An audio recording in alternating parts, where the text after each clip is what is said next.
దినం దేవుని వాగ్దానం.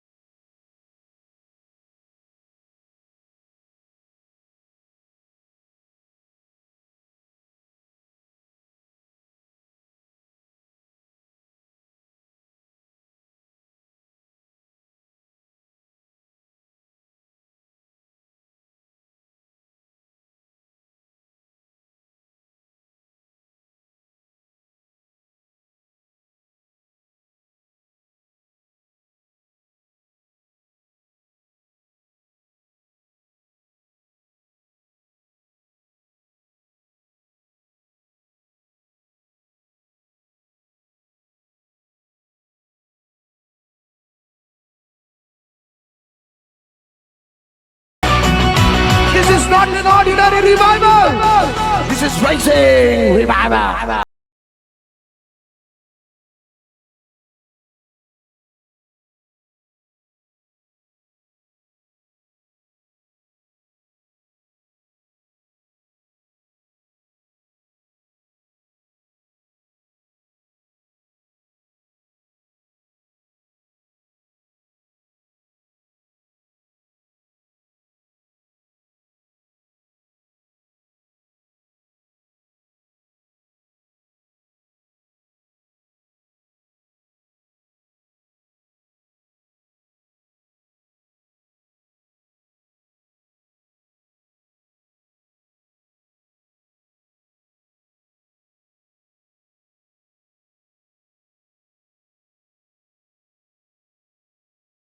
ఈ ఉదయకాల సమయంలో ఈ దినం దేవుని వాగ్దానం అనే చక్కటి ఆత్మీయ కార్యక్రమానికి ప్రేమతో ఆహ్వానిస్తూ ఎలా ఉన్నారు దేవుని బిడ్డలారా?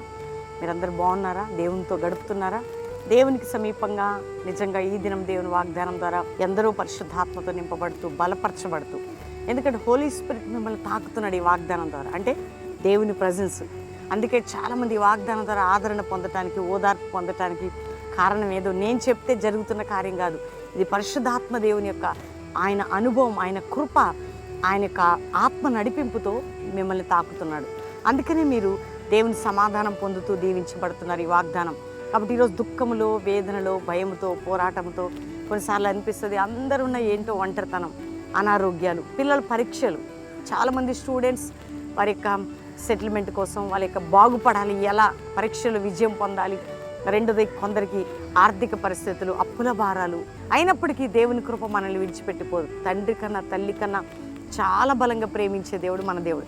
అందుకని ఈ దినం దేవుని వాగ్దానం నీ ఇంటికి తలుపు తట్టుతుంది. నీ సెల్ ఫోన్లో మార్నింగ్ ఇట్లా నోటిఫికేషన్ వచ్చి నేను లేవనెత్తి నేనున్నాను కదా, నీ దగ్గరకు వస్తున్నానని ధైర్యపరిచే ఈ చక్కటి శ్రేష్టమైన వాగ్దానం. కాబట్టి మీరు ధైర్యంగా ఉండండి. ప్రతి దినం చేస్తున్న ఈ వాగ్దానాన్ని బట్టి ప్రభువుని మహిమపరచండి, రిసీవ్ చేసుకోండి, దేవుని మహిమ చెల్లిద్దాం. కాబట్టి ఈరోజు చదువుకుందాం చక్కటి శ్రేష్టమైన దేవుని వాగ్దానం. నేను చదువుతున్నాను యెషయా గ్రంథం 41వ అధ్యాయం 11-12 వచనాలు. నీ మీది కోపపడిన వారందరూ సిగ్గుపడి విస్మయం పొందెదరు. నీతో వాదించు వారు మాయమై నశించిపోదురు. నీతో కలహించు వారిని వెతుకుదు గాని వారిని కనుగొనలేకపోదు. నీతో యుద్ధము చేయవారు మాయమైపోవుదురు, అబావులవుదురు. ఎవరు నీతో యుద్ధం చేస్తున్నారు? ఎవరు నీకు శత్రువు ఉన్నారు? ఎవరు నిన్ను అవమానపరుస్తున్నారు? ఏ వ్యాధి నిన్ను వెంటాడుతుంది? ఏ మానసిక ఒత్తిడి? ఇక్కడ ఏమంటున్నాడంటే నీతో వాదించి వారు మాయమై అబావులవుదురు, ఏమి లేకుండా అయిపోతారు. వింటున్నావా? నిన్ను అవమానపరిచేవారు నిన్ను సిగ్గుపడి విస్మయం పొందే విధంగా దేవుడు నిన్ను లేవనెత్తబోతున్నాడు. అంటే నువ్వు తెలుసుకోవాల్సింది ఏంటంటే, ఒకవేళ కొంతమంది రోగంతో, వ్యాధితో కృంగిపోతుంటారు. అది నిన్ను ఆ రోగము ద్వారా నువ్వు ఎంత వేదన పడ్డావు, ఎంత బాధపడ్డావు, ఎంత తగ్గిపోయావు, ఎంత అవమానపరచబడ్డావు, ఆ విధంగా ఆ వ్యాధి నుంచి అది విస్మయం ఉంది బలహీనపరిచే విధంగా దేవుడు నిన్ను స్వస్థపరుస్తాడు. అంతేకాక నిన్ను బాధించిన శత్రువులు, నిన్ను గాయపరిచిన వారు, నిన్ను ఇబ్బంది పెట్టిన వారు, నిన్ను సిగ్గుపరిచిన వారు విస్మయం పొందే విధంగా దేవుడు నిన్ను లేవనెత్తబోతున్నాడు. సిగ్గుపడతారు వాళ్ళు, అభావులు అవుతారంటే నిన్ను వెంటాడుతున్న ఏ శత్రువైనా అట్లా బలహీనం కాబోతుంది. నిన్ను వెంటాడుతున్న ఆర్థిక పరిస్థితులు, నిన్ను వెంటాడుతున్న రోగములు, నిన్ను వెంటాడుతున్న శత్రువులు, నిన్ను నిందించేవారు, అవమానపరిచేవారు, భయపెట్టేవారు, కృంగదీసేవారు. ఎందుకంటే నీతో వాదించువారు, నీ వెంటబడేవారు, నీకున్నది ఏదైనా సిగ్గుపడే దినం రాబోతుంది. అటు ధైర్యంగా ఉండు. దేవుడు నీ పక్షంలో యుద్ధం చేస్తున్నాడు. అందుకని ఈరోజు నమ్ము, దేవుడే నీ పక్షంలో యుద్ధం చేస్తే ఎవరండి గెలిచేది? అందుకని ఈరోజు వాగ్దానం ఏంటంటే, నేను నీ పక్షంలో యుద్ధము చేసి, కదా ఎవరిస్తారు ఇంత చక్కటి మాటని? దేవుడే కదా. మన అవమానాన్ని, సిగ్గుని, నిందని కొట్టివేసేది మనుషులతో కాదు, ఏ మానవుని ద్వారా కాదు, దేవుని మాత్రమే సాధ్యం. కాబట్టి ధైర్యం తెచ్చుకోండి.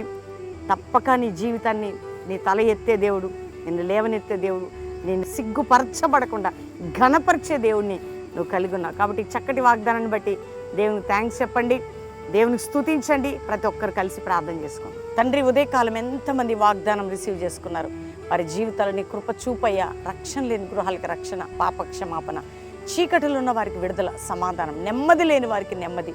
ఇదిగో ప్రభా, నానావిధ రోగాలతో ఉన్నారయ్యా నీ బిడ్డలు, వ్యాధులతో ఉన్నారయ్యా, మానసిక ఒత్తిళ్లతో ఉన్నారయ్యా, శరీర రుగ్మతలతో ఉన్నారయ్యా. వారిని లేవనెత్తమని ప్రార్థన చేస్తున్నాం. యేసు పొందిన గాయముల వల్ల వారికి స్వస్థత. ఎవరెవరు ఎక్కడెక్కడ అవమానం నొందారో వారి నిందను, అవమానమును కొట్టివేసి వారికి ఘనతను, సంతోషాన్ని మీరు దయచేయండి అయ్యా. ఎవరెవరు నాయన పిల్లల పరీక్షల్లో ఒక్కొక్క బిడ్డకి మీరు తోడుగా ఉండి రాయించండి. ప్రతి ఒక్కరికి మంచి రిజల్ట్ ఇవ్వండి. తండ్రిని, తల్లిని, ఆప్తుల్ని కోల్పోయిన వారిని ఆదరణ, ఓదార్పు మీరు దయచేయండి నాయన. ఎంతోమంది విధవరాలను లేవనెత్తే సహాయం చేయండి నాయన. తల్లిదండ్రులు లేని బిడ్డలుగా దిక్కులేని వారికి తోడుగా ఉండండి. ఎవరెవరు సొంత గృహాలు లేవని బాధపడుతున్నారు, చక్కటి గృహాలు ఇవ్వండి. మంచి జాబ్స్ లేని జాబ్స్ ఇవ్వండి.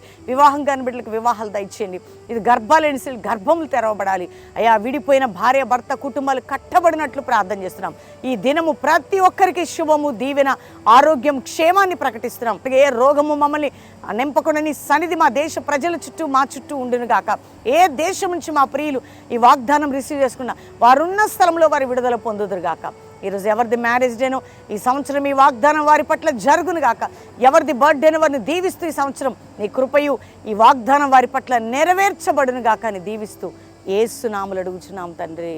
Amen, amen, amen. ఎంతమంది ప్రార్థనలు ఏకీభవిస్తున్నారండి? ఉదయకాలం మీరందరూ ఏకీభవిస్తున్నారా? మీరు ఎంతగా ఏకీభవిస్తారో అంత బ్లెస్ అవుతారు.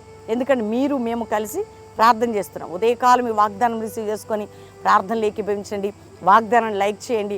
మీ ఫ్రెండ్స్కి, మీ బంధువులందరికీ షేర్ చేయండి. ప్రతి ఒక్కరికి తెలియచేయండి.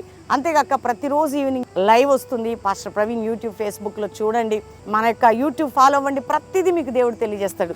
ఈ వాగ్దానాలు అన్నింటి ద్వారా దేవుడు మిమ్మల్ని దీవించును గాక. Praise the lord.